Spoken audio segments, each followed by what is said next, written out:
Getting older doesn't have to mean getting weaker. In this video, I'm going to show you 7 exercises that will actually work for your body. Whether you're 40, 50, 60 or beyond, as we get older, getting fit and staying fit can feel like an uphill battle. Workouts that used to work suddenly aren't working anymore. Maybe there's pain or injuries that can just leave you feeling frustrated. I know I've definitely found that a challenge recently. My name's Kat Merchant and I'm a rugby world champion. I used to do incredibly intense exercise, but now I'm 39 and I've had various operations. I train my body differently and can still get great results. Doing these 7 simple exercises are going to get you stronger and feeling better. So let's dive into it. The first exercise is going to help you build your chest as well as a strong core. So you'll notice that the theme throughout this video, each exercise will have a bonus benefit for you, which is especially important as we get older. So this exercise is the single arm cable chest press. For some people, they end up avoiding chest because they have painful shoulders. For example, James, who I work with, had completely given up on trying to work chest, but within weeks of switching to this approach, he was not only pain-free, but was also excited about the definition he was starting to see. So here's what you need to know. Stand with one foot in front of the other for balance. Make sure the cable handle is at chest height. Keep your core tight and shoulders facing forward, and then press forward whilst fighting the urge to rotate. Then return with the same control. Do all reps on one side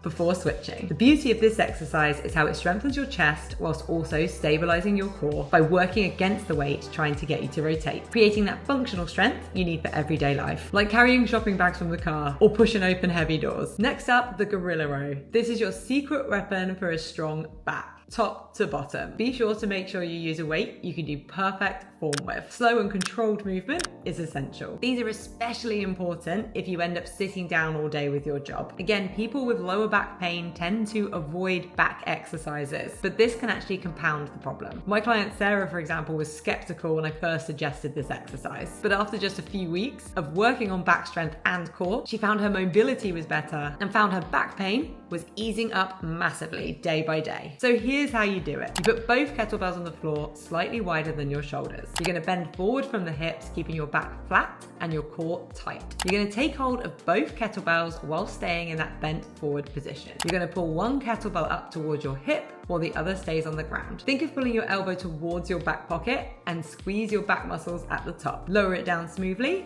and switch sides. This exercise is perfect for building a stronger back and improving your posture. Exactly what you need after 40 to fight that hunched over look that comes from sitting at a desk all day. Before we get to the rest of the exercises, I have a free gift for you. I just released a complete guide for building strength over 35. In this much more extensive training, you will get access to the key exercises that are designed for your body now, a copy of our weekly workout plan to get stronger without spending loads of time and risking injury, and discover how to recover without soreness. Plus, you'll get a quick start video training from me so you know how to get results right away. You'll be able to get access to this at the end. So back to our exercises, and we're going to do a half kneeling single arm shoulder press. This is going to build your shoulder strength without hurting your back. The half kneeling position stops you from leaning back, making your shoulders do all the real work while your core keeps you stable. Doing one arm at a time also limits the pressure on your lower back. I'll never forget when Mark, another rugby player like myself, told me he'd given up on overhead pressing completely because of his back pain. We introduced these into his program, and fast forward 2 months and he was lifting more weights than he had in his 30s. So here's how to do it. Get into a position with one knee down and one foot forward. Hold a dumbbell or kettlebell at shoulder height at the opposite side to your forward leg. Keep your core tight and back straight. No leaning. Press straight overhead, keeping your elbow in line with your body. Lower it down with control, don't just drop it, and do reps all on one side before switching. You're not just building shoulder strength here, you're also working your core and improving your balance. All things you need to stay independent as you get older. Single leg RDLs, a variation of deadlift. These are great for improving your balance, hamstring strength, and you've guessed it, core. These are one of my personal favorite exercises. So how to do them? You're going to start off and try body weight. You're going to take one leg off the floor, and a tip here to help you with balance, you're going to turn your toes inwards. This is going to help keep your hips in line. You're then going to bend forward from the hips, keeping your back flat, and you're going to really focus on feeling it in your hamstrings. You're only going to go to a range that you're comfortable with, and then you're going to bring yourself back up. Do all reps on one side before moving across to the other leg. A nice progression on this one is by adding in a weight. You're going to hold that weight with the opposite arm to the leg that's working and can use it as a counterbalance. The Smith machine squat is a great squat variation. You can build some seriously strong legs, and it helps you get deeper into your squat safely. It's been a while since I've done back squats. After 3 knee operations, I'd almost given up on squatting until I found these. The guided path lets you focus just on working your legs while taking the stress off of your lower back. I coach a lot of former rugby players, and them, like me, also have dodgy knees. Tom had knee surgery about a decade ago, so he was nervous when we first tried the Smith machine. But now it's safe to say he's never going to look back. He gets to work his quads by going low in a supported position with no knee pain. So here's how to do it. Put the bar across your upper back, not on your neck. You're going to step slightly forward so the bar moves naturally with your body. Set your feet about shoulder width apart with your toes slightly turned out. You're then going to push your bum back first and bend your knees. Think about sitting down on a chair behind you. Go as deep as feels good, and don't worry if it's not that far at first, and push through your heels to stand back up. Single leg hip thrusts. These are going to fire up your glutes better than almost any other exercise, building strength whilst protecting your back. Your glute muscles actually get weaker as you age and sit more, but these powerful muscles are crucial for good movement and preventing back pain. Here's how to do it. Sit with your back against a bench or plyo box. You're going to have your knees bent and raise your hips up with your core switched on. You're then going to straighten one leg but keep your working leg bent. You're then going to lower yourself down and then push through your heel to lift your hips up, using your core to keep your hips square. You're going to squeeze your glutes at the top, making a straight line from shoulder to knee. Do all the reps on one side before switching. And your glutes really are the powerhouse that drives almost every movement, from walking up the stairs, sitting down or up into a chair. So it's important that you get them strong. If you want to make the single leg hip thrust harder, you can simply add a weight onto your hips. Key point here is to make sure your hips stay square and not tilt to the side. Then next up we have the lunge, another firm favorite of mine. And there's a few variations you can try here too. Lunges are a really great exercise to build the quads whilst working the core. And if you do them low enough, your glutes are going to feel it too. So here's how you do them. You're going to start with your feet hip distance apart. You're then going to take a big step forward and drop your body down. You're going to want to make sure that there's equal weight through your foot. You're squeezing your glute so your knee doesn't roll in, and the perfect range is knee in line with toe. You're then going to push back to come up and repeat on the other side. So these are our alternating forward lunges. If your balance isn't quite ready for these, you can try a split squat instead. So you're going to get yourself into that lunge position, but instead of moving forward and back, you're just going to focus on moving down and up. You'll do all reps on one leg before swapping to the other side. Additions to make this move harder are to add in a dumbbell or kettlebell. You can hold it out in front, which is going to add extra weight to the movement and make your core work hard to stay straight. And if you really want to challenge yourself, you can try an overhead movement, which is really going to test that core. Just like squats, lunges are super important in everyday life. Anytime you have to go upstairs, having strong quads and glutes is going to be super helpful and allow you to keep active and do the things you enjoy doing. So that's it. Those are the exercises that are actually designed for your body now. Now you can get back to feeling strong, capable, and in control of your health. If you'd like the free guide I mentioned at the beginning of the video, go ahead and check out the link in the description. For more content like this, be sure to like and subscribe. This is Kat, and I'll see you next time.